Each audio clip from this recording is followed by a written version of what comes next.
Hi guys, welcome to the latest edition of the podcast. And today's guest is well-known journalist Chris Jack. Before I introduce Chris, just a nice gentle reminder that if you're enjoying the podcasts and you want to see more, please hit the subscribe button. If you are enjoying any particular episode, please do me a massive favour and click the thumbs up. And if you want notified of any future podcasts, hit the little bell symbol and you'll be notified. And if you have any feedback about the podcast, please leave it in the comments and join the chat in the community. So now to move on to our latest guest. Chris is a renowned journalist covering sport for a fair time in Scotland, and just I'd like to thank him and welcome to the podcast. How are you? No problem at all, Craig. Never when I thought when we first started doing business together, shall we say, we would end up in a podcast studio together. It's funny how life changes sometimes. So I've done a few things together over the years, and this is just the latest one. One of the oddest. No, I think you've probably done some things that are a bit stranger than this, have you not? The podcast were more sensible ideas over the years. Well, I think we've probably known each other since 2012-13, so it's a good 10 years now. You're right, we've done a lot of things together. So, and you're 100%. If you'd have said 10 years ago, you'll end up having a podcast, Craig, and you'll be getting like Chris and folk on it. I'd have told them they're off their head. However, here we are. So, for those that don't know, for those watching who maybe don't know a bit about you, Chris, just want to go through life in chronological order. So if you can tell us, where you were born, what family life was like, a bit of school life, and then into why you wanted to become a journalist and how you made that happen. Born and bred in Carluke, 1989. People will say I look a lot older than that, but it's been a hard paper round over the years. Really became interested in going into journalism probably about third or fourth year at high school. It's that time of your teachers are saying, what are you going to do the rest of your life? Was good at English, obviously fascinated by football, by sport, obviously by Rangers. And it was one of the things of, well, if you're not good enough to play the game, which unfortunately I wasn't, now how else do you get involved in the game? How else do you have that passion? So I thought, going into journalism was the way forward. So I left school after fifth year. Decided not to have the sixth year of not just messing around and sitting in the common room every so often. So I decided to go to uni after fifth year. Had a couple of years at the University of the West of Scotland in Hamilton, and really from there I've just lived the dream. That gave me the ideal platform to then get into Real Radio on some work experience, get into the Herald and Evening Times on some work experience, and from that the whole thing has just really kicked off. So my work experience was 2008, the Manchester season. So I mixed a couple of weeks because obviously the Manchester final was actually the day before my final exam at uni. It was my law exam, so I had the whole thing planned. I was going to do some studying. I was getting the bus down to Manchester. Had my ticket bought. It was all good to go. Ticket then fell through. Ended up at Ibrox to watch the game and somehow passed the exam the following day. So I dare say it's one of these all things get turned out for the best. Because I dare say if I'd been to Manchester, I might not even got back for the exam the next day. Who knows? Who knows how that could happen? So one of these things, missed out on the European final, but could never have imagined that 15 years or so later I would be at Rangers' next European final, sitting in the press box doing it. Incredible journey, I suppose. When I was down there, I was not allowed to get the second day off. I think I was a sales manager in a garage in Edinburgh at the time, and the guy that was my manager, I think he'd been to Seville a couple of years before it, and wouldn't let me get a day's off. So I had my one day off, and I had to be back in the garage in Edinburgh at 8:30 the following. And I didn't make it. Did you make it? I was a bit of a shambles, but I certainly got there. Something you said there, your initial introduction into journalism, did you say on radio?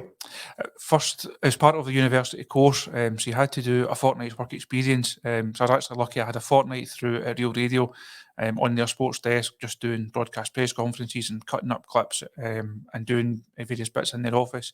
And then I had a fortnight in with the Herald and Evening Times. So really I had a choice at that time. Do I want to go down the broadcast route or do I want to go down the written press route? Decided that newspapers were the thing for me. I think I've always been more that way inclined. Still remember picking up the paper, it drops to the letterbox. You go down in the morning, you pick it up, you turn to the back page, you see what the stories are. Always got more of a thrill out of potentially being that guy that had that back page story than being the guy that you heard just after the travel report on the radio. So that doing that side of it, doing the newspaper side of it, was where my passion always lay, and where I always saw myself going down. So as good as the broadcast experience was, and again 15 years or so later, it's coming in handy.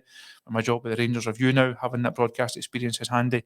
But it's really been the newspapers that was the main key driver for me at that in those early years.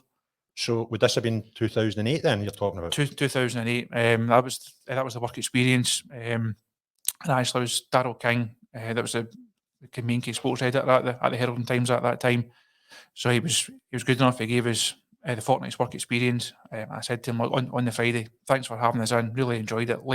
Probably learned more in that fortnight on the desk than I did during the 3 years at uni. There's no substitute for actually going out and doing the job and being in that environment." Said to him, "Look, that was great. Do you mind if I come back in once I've got my once the exams are done and once everything's cleared?" And thankfully he said, "Aye, no bother."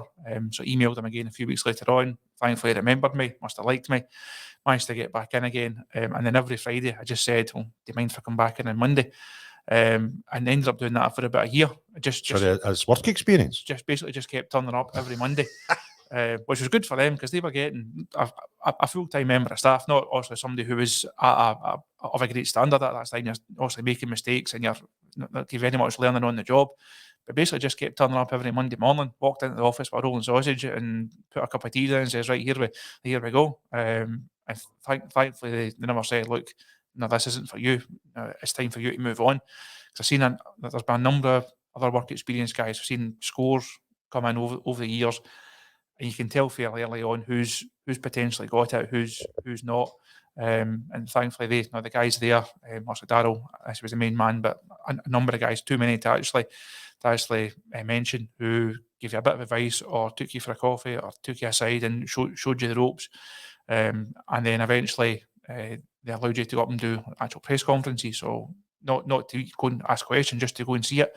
So you go up to the training ground and Walter comes in, or then Ali comes in, and players come in, like Steve Davis or McGregor or Davy Weir, and you just get to sit and watch the press guys actually go do a proper press conference, and then eventually say, "Look, you can go and do Rangers yourself." And that then, ever since that's kicked it off. So it would have been Warburton's first season was the kind of transition from doing SPFL stuff, doing Partick Thistle, doing Motherwell, doing like Clyde and Albion Rovers, to then go and doing Rangers. And we then got that big break. I say from there, it's really just kind of kicked on. But I had a really good grounding of doing your Motherwells and your Thistles and Killies. That gave me a real beat. It gave me a chance to actually go and speak to managers, speak to players, find out how to write. Actually, writing like shorter stories is almost as difficult as writing longer ones. If somebody says, "Give us 250 words," you have to get the whole thing right in 250 words. You can't mess about with it. So having that grounding and being given that responsibility to go and cover a fairly large patch in a lot of clubs really gave me that standing. And obviously see guys from other papers, you meet guys from the SFA, the SPFL, and you start to grow your reputation, can grow your standing in the industry a wee bit. As I was in that Warburton season, I really felt the time was right to kind of push on. So there's a bit of movement in the office. Somebody left, somebody got moved up, and the Rangers job then became available, and I was the ideal man for it. So going back to this 2008 year, when work experience is finished, you just every Friday said, "I'll see you on Monday." Last night almost went in, and that went on for about a year. Mm-hmm. Incredible. You basically just keep tapping the doors. There's at that time, and certainly now, there's very few journalism jobs here. Certainly the newspaper side of it, it's a very, very difficult industry to get into. I think when I started uni, there was 30 of us started the course. By the end of the 3 years, I think there was 7 of us graduated, and there was 1 of us actually got a job in newspapers. And thankfully that one was me. So that job, the attrition rate is huge. It's a really difficult industry to get into. And even once you get in, it's a difficult industry to then maintain a place in, because the competition for jobs, competition for stories is obviously huge.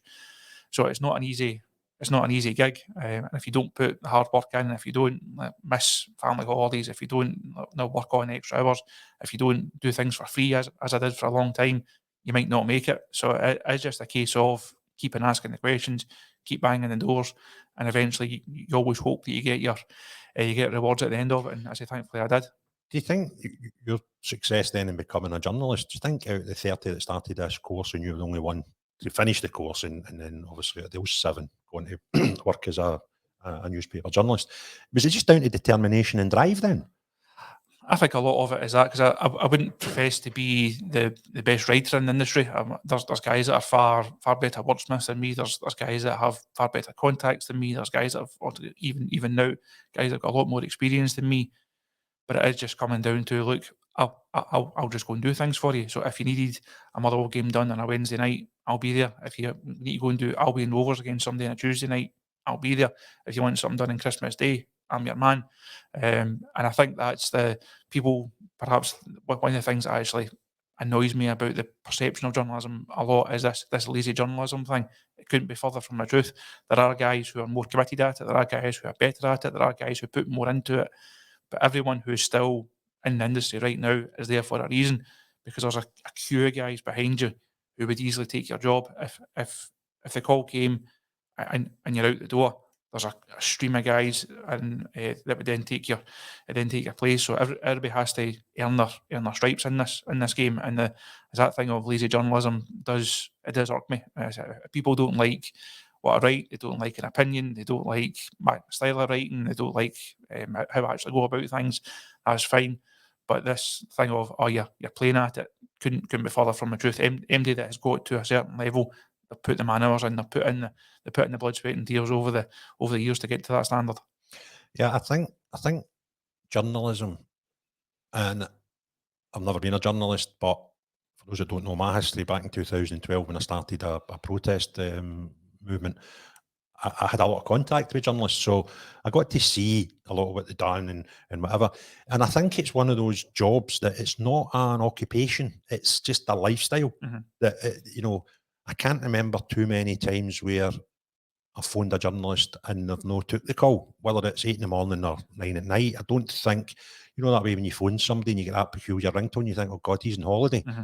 where they've no answered it.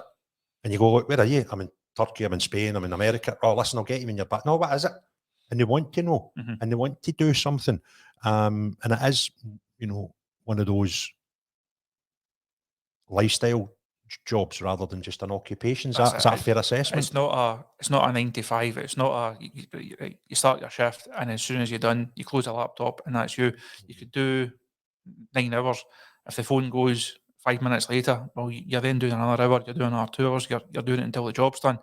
It's not that case of, well, you've got a set hours. You've got a set way of life. I think one of the best examples is that the day that Gio gets sacked, we had the story first. It was on our website first. One of the best ones that I've had.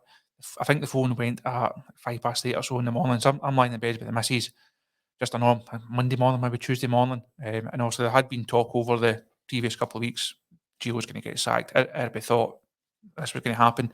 And then died down a wee bit. I thought, well, maybe he's going to survive. So phone goes, manager's gone, go and check it out. If I'd seen the phone and thought, it's 8:05 in the morning, I'll phone her back after I've had my breakfast, I'll get up, I'll go for a shower, and then I'll phone that guy back. You'd have missed the story. By that time, everybody else has then got it, because Arabi's on the similar case. And if you don't answer the phone, if you don't answer your text, if you don't go and ask questions, and you don't go and chat doors, you're not going to get anywhere. So that's been one of the best stories that I've had over the last wee while. As I say, it's only exclusive once. Now, within minutes of us having that story on the website, the Record had it, Sun had it, Daily Mail had it, because everybody's also on the case. Everybody has their own contacts. Everybody's got their own people that are telling them things. As if I just said, I'll go for a shower, I'll get a rolling sausage, and then I'll phone that guy back, I would have missed it, and we then wouldn't have had the benefit of that. We then couldn't have said, well, we told you first. And that, I think that perhaps sums up the case of it's not 9 to 5. It's not a you work when there's stuff to be done. You work all the time almost, and that's, you're almost having to explain that to friends and family. I started seeing my new wife Lindsay 3 years ago this month actually, and everybody's got this preconceived idea of, you get paid to watch football, it must be great, and it is great. It's the best job in the world. I wouldn't swap it for anything. But there's a lot that goes into it. It's not just you turn up at 3 o'clock on a Saturday, you watch the game, and you go up the road. It's a lot more than that. And if you want to do Rangers, it's a lot more than that as well. And then, I mean, you've had a long career, but it's relatively short in journalistic terms, about 15 years. As a non-journalist and someone who doesn't work in the media, I can see incredible changes in the media in that time, probably even shorter than that, probably the last 10 years it's accelerated a bit. But and there seems to be this passion, need by the public now of instant news. I sort of saw this as a member of the public, probably with the advent of Twitter. Twitter would just have things on it before newspapers could react, and now I think a lot of it, and it's a sad part of journalism. I don't like it. There seems to be people who that seems to be their job, just to watch social media and react to social media rather than go and get stories. But how do you see these changes as a professional in the game? I think it has changed a lot. Even in the last 4 or 5 months, I've moved over to the Rangers Review. It's a slightly different brand of journalism, if you like. It's a bit more in depth, it's a bit more considered. It's not that one hit wonder. It's not that kind of wham bam, there's a story, and let's move on to the next one. We do take time to really get into things a bit more. We do these. Josh Barry that I work with does a lot of tactical stuff, which is a bit different. Not like 10 years ago, nobody would have taken tactical pieces in mainstream media. There's a lot more goes into a number of the pieces that we do to try and give people a bit more insight into how decisions were made, or players' backstories, or certainly in terms of new manager coming in, a lot of work went into finding out what's he like as a person, what's he like as a coach, speaking to former players, speaking to former staff, and there's a lot more in-depth stuff has gone into that over the last wee while. But as you say, there's the other side of it that it's just that instant gratification. It's a former player says that on Twitter.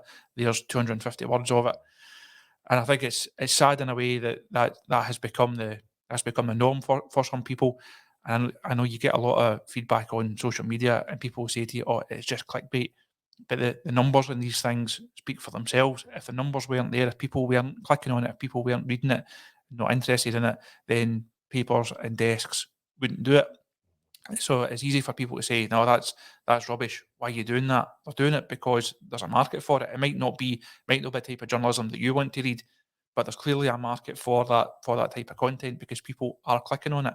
And there's obviously a move towards trying to get people to pay for adverts on websites, and certainly for our website is paying for subscriptions. We believe that's the model for journalism going forward. It's people paying a monthly subscription to kind of read our content, to get our breaking news, to get our insight, our analysis, to do our video stuff. So that has changed. That's changed a lot, certainly over the last 10 years. But I think that it's just like every other. It's like football in general. Things have to evolve, things have to change. Nothing stays the same forever. And ultimately, the guys that are good at it and the guys that want to go with it will go with it. And the guys that are maybe a bit more old school will say, "No, that's not for me," and that's fine. But I think that in terms of like news coverage right now, if you want in-depth stuff, we're providing it for you. If you just want instant Twitter reaction, there's a market for you.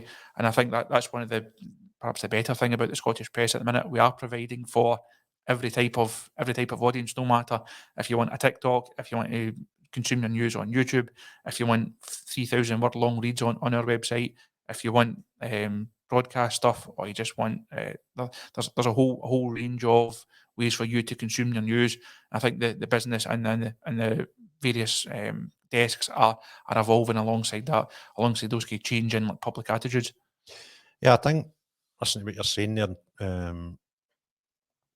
I think there was a middle bit where you had mainstream media or new media, which was social media. Mm-hmm. So do you think what's happening now is the mainstream media are now reacting to this to fill both markets? Is that what's basically going on? I think papers are also having to evolve, and news organisations are having to evolve. You see, like, people want short, sharp things at times. So not everybody has the time to sit and read the paper front to back. Not everybody has time to sit and go on our website and read 2,000 words of my post-match analysis, or a big interview that I've done, or a big feature that I've done. So we try and provide it in shorter sections for you. So that's why we do videos, we do podcasts, we do TikTok and YouTube stuff. I think other desks, other organisations are kind of coming around towards that as well. But it's still, ultimately, it's about providing the best content possible. So no matter what format that content takes, we have to serve the audience, because if we don't serve the audience will then go somewhere else. The media market in Scotland is hugely congested, and we've had guys in our organisation before comparing us to like Southampton or to Bournemouth and say, well, they get that on their website and they do that and they do that. Bournemouth, with all respect to them, it's a one-city club with a market that's everybody's focused towards that. Up here, we've obviously got two that dominate, but the actual landscape up here is so different to down south, because not every city down south has two clubs the size of Rangers and Celtic, and then on their doorstep you've got most of the Premiership plus all your lower league teams. It's a very different media market up here than it is down south. So you're up only in Glasgow, or only in Scotland, as well as the Herald and Times, and also the Rangers Review as part of that as well. You've got the Sun, you've got the Record, you've got the Mail, you've got the BBC, you've got Sky Sports, you've then got broadcasters like Clyde and PLZ. There's a lot of people looking for the same stories, a lot of people looking to tap into the same kind of audience. So as much as you have to follow the pack, everyone is always looking for that latest innovation. Everyone is always looking to be slightly different. Everyone's always looking to be better, because there only is a set number of people that will consume Scottish football, and everybody's aiming for that. Everybody's aiming for that same market. But up here, it's a really, really competitive. There's a friendly rivalry amongst a lot of the guys I speak to, guys from other papers and guys from other organisations. I speak to them more than guys on my own desk. I can go days or weeks without speaking to guys on my own desk. Guys from other papers you got on with. So there's that kind of competitive there, because we all want to be first. We all want to have the Gio story first. We all want to have Rangers' latest signing story first. But it's that competitive. It's that difficult. That's why when you do get a win, if you like the Gio one, or you maybe break a transfer story, or you get something nobody else has got, you really have to savour it, because the wins in that sense are actually few and far between, just because there's that many people all looking for the same thing, certainly when it comes to Rangers. So you're mentioning there a lot of other mainstream media bodies and organisations. But with the advent of new media and social media and all these easy access things, people have got to suddenly present stories to the public. Not just Rangers and Celtic, a lot of clubs down south, even smaller teams in Scotland, have now got fan media. Now they're all delivering out in the same outlets now, because not many people are buying papers. Are the fan media now becoming competition for traditional media? I think the fan media rise has been a really interesting development over the last couple of seasons, because it really came from almost from nowhere. There's always been podcasts, there's always been bloggers, there's always been people writing and speaking about, if we take it in Rangers terms, there's always been people doing that over the last couple of seasons. But we've really seen the rise of it. I think that was perhaps aided by the club's stance during the 55 season and during the Seville season. The club themselves made a more concerted effort to bring the fan media guys on board. So that allowed them to have a platform, allowed them access to matches, allowed them access to press conferences, and basically gave them the kind of insight and gave them the kind of access that we were getting. Because as their access increased, a lot of the mainstream media guys, whether it be broadcast or whether it be written press, it did go away. It did diminish. The hours that I spent talking, or wasted hours, if you like, I spent talking to guys about that strategy, knowing that it was made high up. Basically, there's very little we can do about it. Thankfully, it's now changed. Rangers as a club and as an operation are far more open to guys like myself, because they see guys like myself and guys at other organisations. They see them as people who want to work with the club. That's not to say we'll toe their party line. That's not to say we'll do their bidding for them. That's not to say we'll do exactly what they ask of us. But there's a happy medium to be struck of keeping people on side. A bit of you scratch my back, I'll scratch yours. And I think the club now realise that there's a better way of operating with the fan media that they've helped mobilise, I think, over the last few seasons.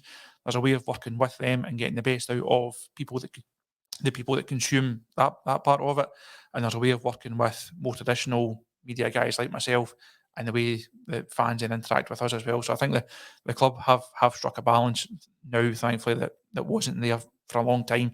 And I think during those seasons, the club and a range of things actually suffered because of that. And that's no disrespect to the fan media guys that were doing it, because the opportunity arose for them. They made the most of it. Like me, I got my chance and made the most of it. They saw their chance and they made the most of it, and they're then allowing their audiences to consume their output in their own ways, and it's no harm to them at all. I just think there was a better way of that balance being struck between fan media and traditional media at that time, where everyone could have lived in the same small ecosystem. Everyone could have lived and operated in the right way. I don't think the club got that right, and that's something that thankfully they realised themselves about 18 months or so ago now. Yeah, and obviously you've answered that in quite a specific way about Rangers. I was thinking about just more out with Rangers. Rangers probably a wee bit of a unique club in that aspect, that when David Graham came as a PR guy, he decided to shut the door in everybody's face and just have fan media. And I found at that time, I thought it was quite a strange strategy. And a lot of fans, you've got this thing that you've got to hate that journalist because he said something in 1998 about Ian Durrant, or you've got to say, and there's preconceived ideas about who you should and should not follow, which I've always found a bit bizarre. But there was this sort of battle between all the press are bad and fan media is good. And I just felt it was dealt with incorrectly. And at any time where I said, well, when you questioned it, oh, you were hunted down in packs. But how dare you suggest that fan media might not be great? And I'm like, because that guy's telling them what to write. Fan media can only work when fan media is allowed to be independent. And I think the 2 years, without getting into specifics, are probably wise enough to understand that wasn't what was happening at Rangers for a fair amount of time. And it becomes North Korea. And I think now if we've got mainstream media and fan media working almost in tandem, then you're going to get more balance and possibly fairer coverage. But I still think, and again, at any time you mention the word fan media and you see anything that might be perceived as negative about it, you get shot down. But what I'm going to say, I think it's easier for a professional journalist to write a story and print a story more independently, taking a step back. Now, you've obviously already made it obvious that you're a Rangers fan, but you're a professional journalist. If you hated Rangers, it would be even easier for you to write a bad story about Rangers. But, when you're a fan media, I think it's going to be a wee bit more difficult, even in, with the perfect conditions, to write that bad story, knowing that it's far easier for them to just take your press pass off you. Whereas as a professional journalist, there's loads of professional journalists who have still carried on being sports journalists, reporting about Rangers while being banned at Rangers. It doesn't stop you doing your job. But if you're a fan media, you rely on that connection. And again, it's you keep reiterating this. That's not having a pop at the guys that are delivering fan media. That's just the reality of the situation. But the question wasn't specifically on Rangers. It was just the media in general, and clubs and football and sport in general, that if you take Rangers out for a second because of the peculiar situation we had there, is fan media in general becoming competition for mainstream media across UK in football terms? I think in terms of being competition, yes, because again, we're all going for the same audiences. So no matter what club it is, perhaps not even matter what sport it is or what league we're in, there's only a set audience for each club. So whether it's Rangers, whether it's a basketball team, whether it's a rugby union team, there's only going to be a set number of people that are invested enough to consume all content around about that. So the more people that are providing content on that particular club, that particular league, the better, because that then gives fans more choices. It gives them more options. They can read, or they can do podcasts, or they can do however they see it. But the more people that are covering that club, obviously competition then rises. If you've only got a club, and it's, I say, like that Bournemouth example I used, they've got the local newspaper. They might have a branch of fan media, but it's not going to be anywhere near the same that we've seen up here, and you're seeing guys that are doing video blogs. There's guys that obviously have their written blogs, and it's good if you're just a normal Joe Public punter. There's never been a better time for you to consume whatever brand of media you like. Now, whether you want video stuff, whether you want written stuff, whether you want it on TikTok, whether you want a podcast that you can listen to in the car. There's never been as many different avenues for you to actually go down. Now that also keeps guys like myself on our toes, because we have to keep a hold of our section of the market. We need people to subscribe. We need people to read. But if whether you're traditional media or whether you're fan media, you're doing it for a reason. You're doing it because you want to get your messages or you want to get your coverage out there. If there was no market for fan media, then there wouldn't be any. The fact that we've seen this rise and rise, and there's people kind of launching things all the time, they clearly feel there's a market for it. So I think from a professional perspective, it does make it difficult, because I said there's more competition than ever. There's more people invested in football coverage than ever before. But if you're just a fan, then it should be the best time ever, because I say you've got as many different avenues to go down as possible. Yeah, and I don't think the Herald will be unique in what they're trying to do with the Rangers Review and make it more fan specific, more club specific. And is that not going to make the differentiation between fan media, inverted commas, amateur, which it's not really doing, we'll go into that in a minute, against mainstream media professional? Is it becoming a wee bit more blurred and less obvious what is fan media and what is mainstream media nowadays? Again, I think if we do Rangers specifically, because that's also the area that most can invest in, and area that I know most, I think there are clubs who still try to have that set line of this is the media organisations that we want to deal with, and that's your traditional ones, that's your newspapers, that's your broadcasters, and then over here they say, well, we might see this rise, we might see podcasts, we might see bloggers, we might see YouTube guys, but we don't really want to deal with them right now. There will come a point where clubs might have to open the doors to these guys. I say Rangers have been more open than others. There's some clubs who don't let the fan media guys that we've got. There's some clubs that don't let them in, that don't let them into the games or the press conferences, and that's fine. Every club has their own media strategy. As the Rangers one has evolved, and I think it's evolved quicker than maybe even a lot of the guys in the media expected. Because during the era that you mentioned under the previous comms chief, You don't want to see his name. His Under, name's David Graham, mate. Are you scared of him? under the David Graham regime, it went from 0 to 60 fairly quickly, because we knew that there was these obviously podcasts and there was blogs. There was guys who were doing a lot of good Rangers content, and the content is good, and in no way am I trying to knock down what those guys are doing, because they do serve their audience, and they do serve their audience very, very well. But Rangers went from nothing to quite a lot very, very quickly. And I think from the more mainstream guys, pissed a lot of guys off, to be honest, because they saw their access being cut. They saw these guys, well, who are they? Now, these guys are not professional. They saw these guys coming in and doing the pressers and doing the games and doing things that we were not allowed to do anymore. And I think it created an animosity there that didn't need to be there.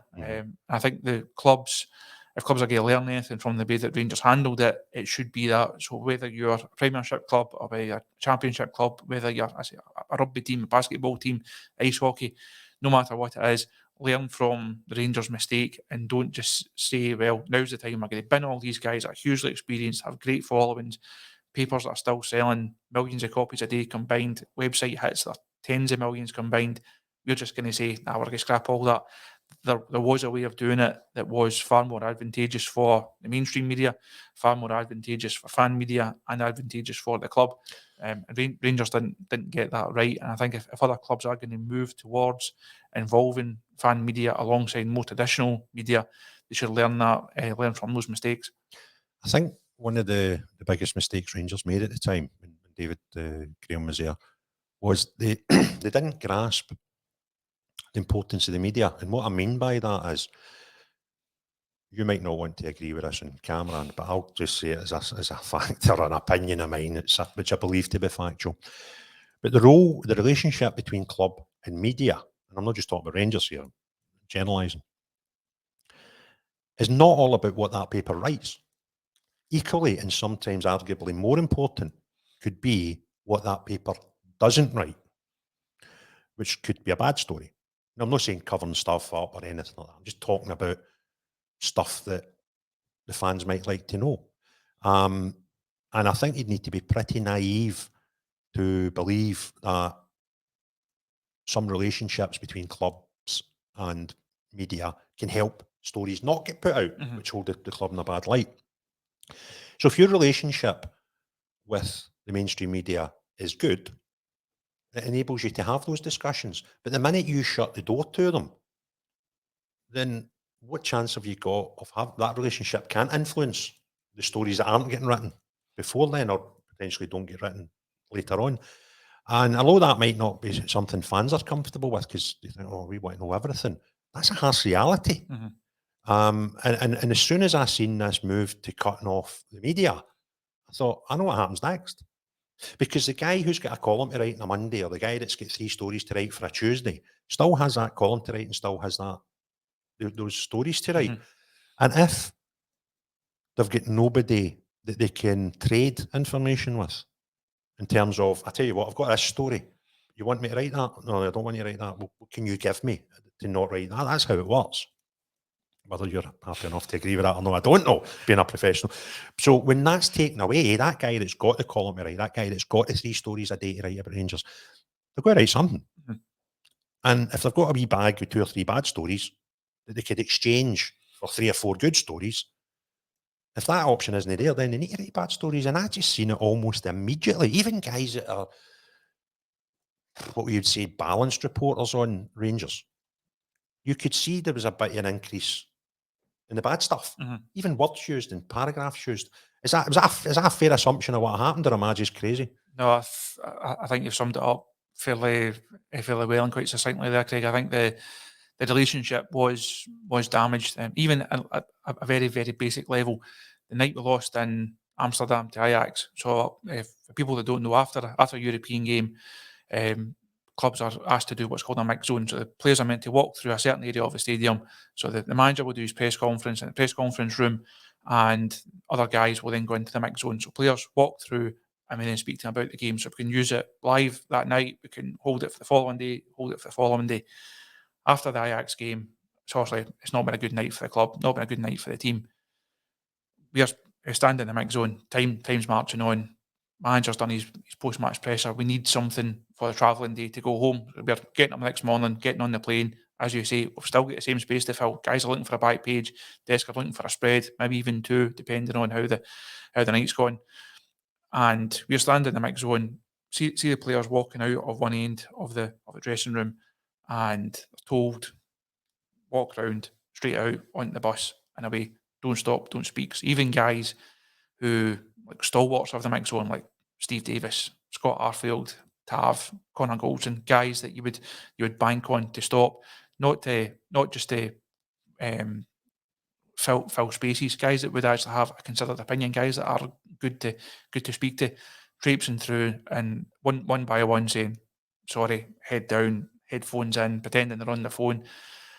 And that was self-defeating, because we woke up the next morning before we went home and we still had that space to fill. So either you put a player up who says, hands up, sorry, I lost my man for the first goal, shouldn't have capitulated like that, won't happen again, we'll learn from it. That then gets the club's message out, that gets the team's message out.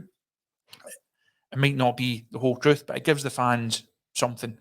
If they don't do that, we slaughter them, because it's then our opinion. It's then, if we've, no matter how we've seen the game, it's then our opinion that goes in that day's paper during from the match report, and we then need to provide some form of analysis or opinion afterwards. If the club fill that void, it's their message. If they don't, we're more than capable of filling it ourselves, and we have to, and we will do. And that's just at a very, very basic level of being able to control messaging. Think back to the Australia debacle of the Sydney Super Cup. It was evident that this was going to happen. The deal had been done. It was all in place. Went to the club night before. Guys were told, look, this will break overnight in Australia. This is going to happen. It's going to be announced. Went to the club. Do you have any comment? How do you want to steer it? How do you want to play it? We're willing to work with you here to try and put across your point of view in a certain way. And messages came back saying, we're still finalising our plans for the winter break and for next summer. And that was that chance gone. As soon as that lie basically came back, that was that chance gone. So when news then breaks and it becomes evident the fans are not happy, we can then pile in, because if you're not going to play ball, why should we play ball with you? I think the club suffered a number of ways during that time, not just on Australia, on SPFL, on TV deals, on SPFL votes, on no matter what the issue was.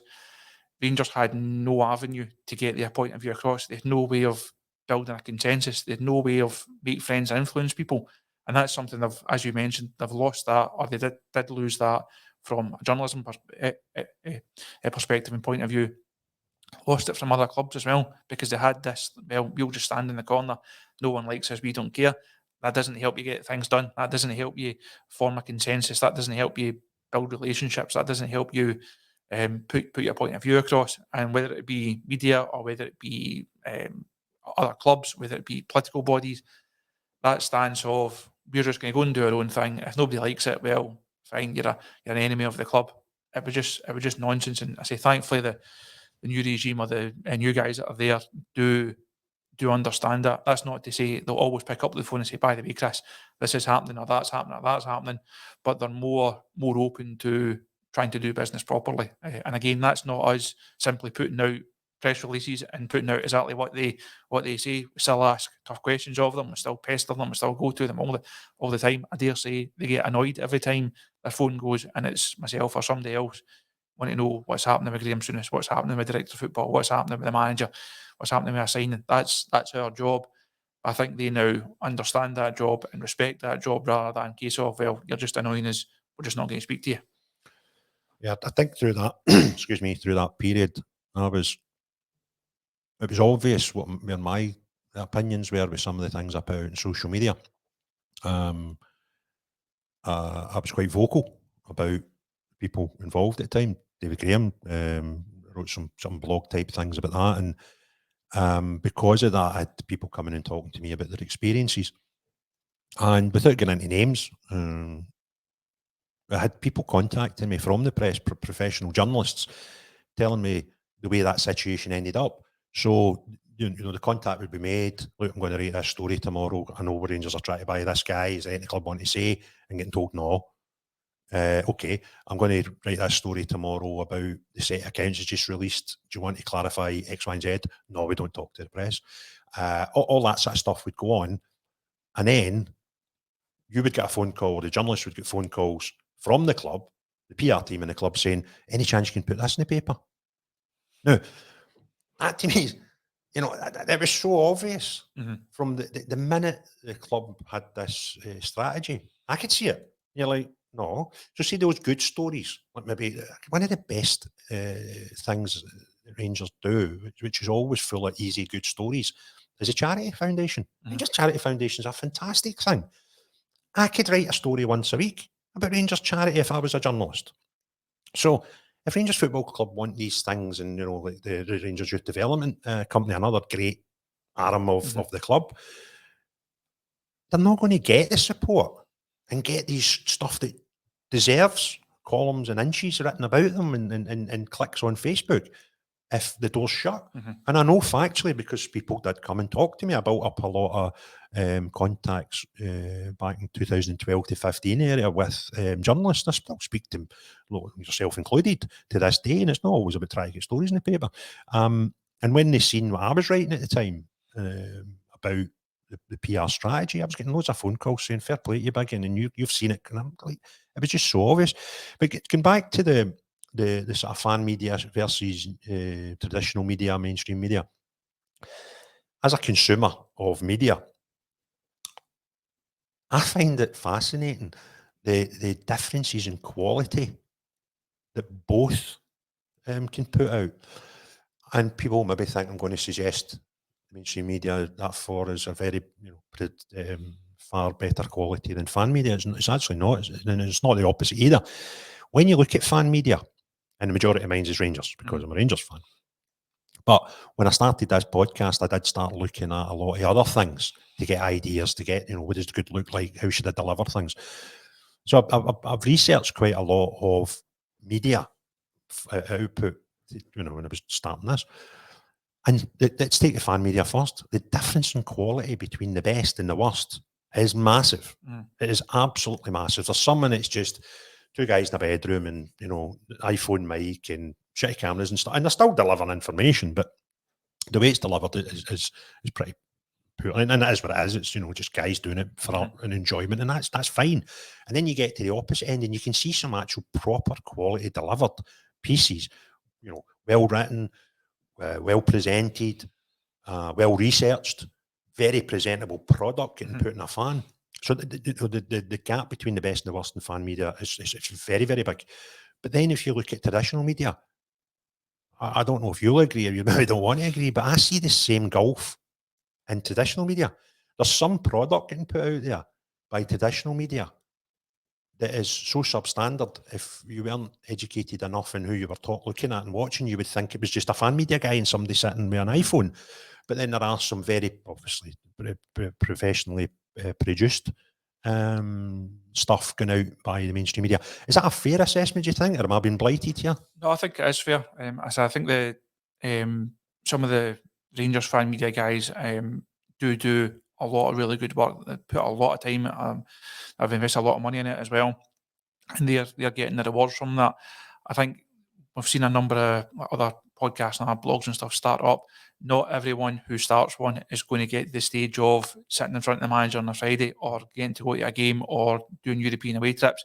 The guys that are doing that have put a lot of time and money into it to get to that level. And it's not a case of, well, it's not as easy as, well, I've got a blog, I'm going to email the Rangers PR department and say, crack up the press conference on Friday. It's not going to happen. These relationships and that standing has been built over a long, long time. And the people that are at that level are very good at it. I listen to a lot of it myself, read a lot of it myself, because it's handy to know. It's good to know what their views are. It's good to know what the fans are thinking, but also because a lot of it it's insightful, it's informative, and it is just enjoyable to actually consume as a news consumer. In terms of the paper guys or the digital guys, I think a lot of it's driven by cost implication in terms of the number of staff. There's guys that have got targets to hit in terms of hits. So if you know that former player X says this on Twitter, if you know that's going to get 25,000 hits and you've got a hits target to try and match, well, you'll do it. I don't think MD who is doing that type of work, nobody, I think back to myself, when I was going through my degree and doing the work experience, that's not the type of stuff I ever wanted to be doing. No, I don't think MD enters industry saying, I want to spend 12 hours a day ripping things from Instagram, Twitter, TikTok, and ripping off other people's websites just to try and hit a target, just to keep myself in the job. I don't think that's not the dream. It certainly wasn't mine, and thankfully it's not my reality, because that's not how we are judged, and that's not the type of work I'm asked to do at the review, thankfully.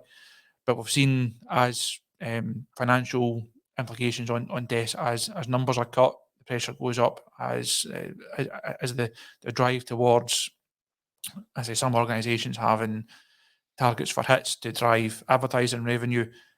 They're then going down that particular path, and the journalists have no option but to. They either do it or you go and find employment elsewhere. As I said earlier on, if you don't do it, somebody else will, and if they don't do it, there's five behind them that will, because everybody wants to get involved. Everybody wants to have that crack at the media, and everybody wants to have that crack at the career. So I think it's difficult, because as we've seen, certainly when I first started in the Herald, there's maybe a dozen, 14 dedicated football writers on the desk. 18 months ago, there was only 3 of us. So that obviously leads to a reduction in what we can do. Herald Sports section, at times there's maybe 20 pages. There's sometimes now it's 12 pages.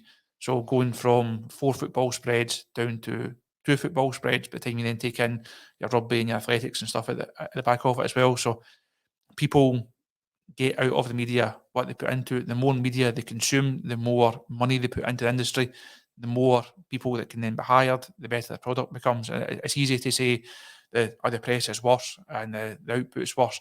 It is to an extent in some regards. In some regards, it's a lot better. It's a lot more professional. It's a lot more polished. But you only get out of it what you put in. If news consumers don't invest in media organisations. Ultimately, media organisations can't invest in proper journalists and proper equipment and doing the types of stories that they want to do. So I think the industry has changed a lot, but the number of people that are involved in putting a newspaper out or putting a website out or even covering a press conference, mentioned earlier on, getting back and doing the Walter pressers, there was times we would send 3-4 people up talking how to do a press conference. From the one paper. From the one paper. So somebody would go from the Herald and do manager and player. Somebody would go from the Evening Times. One person would do the manager. One person would do the player. And you then have a Sunday guy going up as well. So from our office, we'd all jump in a car. 4 of us would drive to the training ground, spend an hour and a half there interviewing the manager and a couple of players, and then go back and write it. Just doesn't happen now. Now you can have one guy doing it for our website on the review, potentially doing it for the Herald website, that then goes in the Herald paper. Now that has changed a wee bit, but that has been the case over recent times, where the numbers of journalists actually working on certain beats, working on stories, it has reduced. And I say our desk or the Herald desk is vastly reduced in terms of when I started out. So that's clearly going to have an impact on the product. Again, as I said earlier on, that's not a slight on the guys that are doing the job. The guys that are doing the job are still as professional and as hard working and as ever. They're having to put more into it now than guys from 10 years ago. Because if you were on that desk 10 years ago and you didn't come up with a back page story, there's a chance that the guy sitting next to us will have a back page, or the guy sitting over there will have a back page. And then as that evolved and the numbers then reduced, it was a case of, well, you need to come up with a back page, because if you don't, there's not one. If there's not one, that's then a problem. So it's no slight on the guys that are doing the job, because they're putting so much into it to try and put out the best product possible. And I think it becomes easy for people to then have a kick at that product. You touched on it earlier, and it seemed to be a driver for you, an inspiration for you to become a journalist, was that ambition of having the newspaper drop through your door. Mm-hmm. Opens up the back page and it's a wee photo of you, Chris, and you've got the headline in the back page.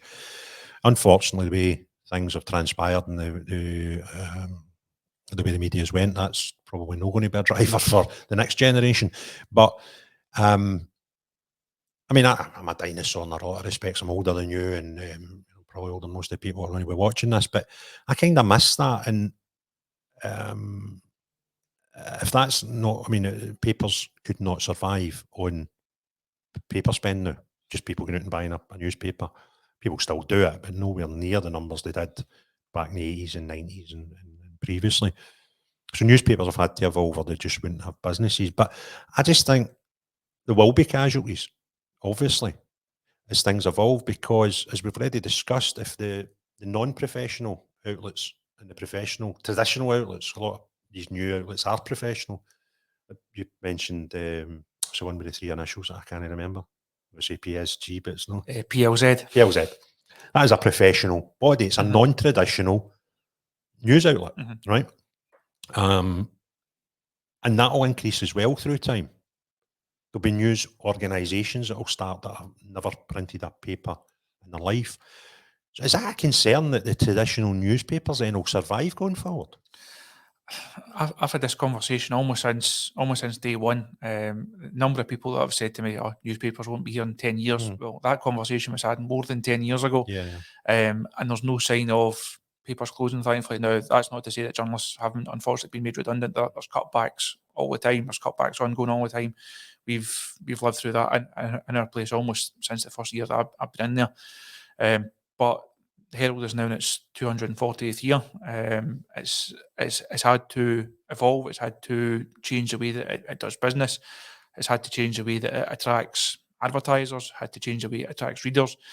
And I think whether it be any website, any podcast, any newspaper, anyone that doesn't evolve and change with the times, you will be left behind, because the pace of progress now, it's nothing like we've ever seen. And there's the way that the media is evolving, and the way that things are going, the pace of news is ramping up all the time.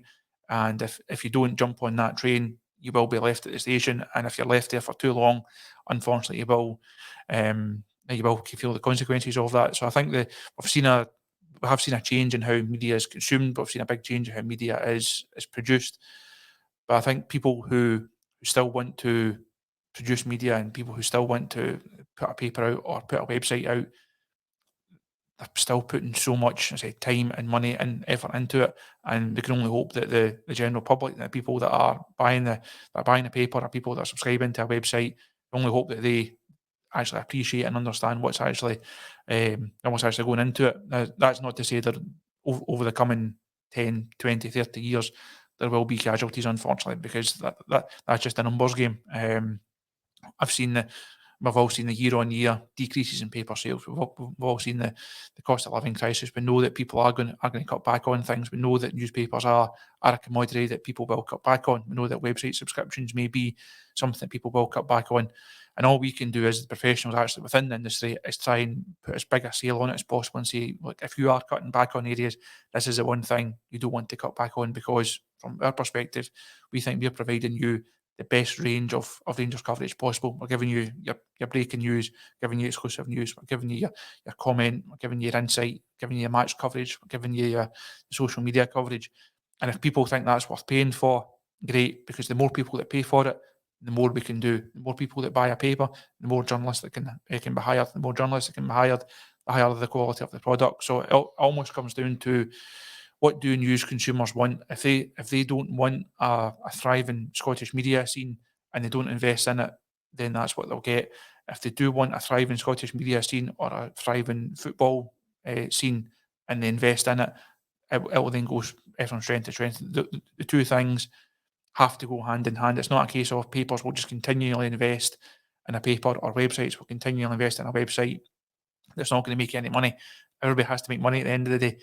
But if people don't invest in that themselves, then I say that the quality of the product will go down. And I say it's not through a lack of effort, it's not through a lack of innovation, it's not through a lack of trying through from the people that are involved in these things. But the two things have to go hand in hand, and ultimately the Scottish public will get the Scottish media that they want and deserve by whatever they put into it.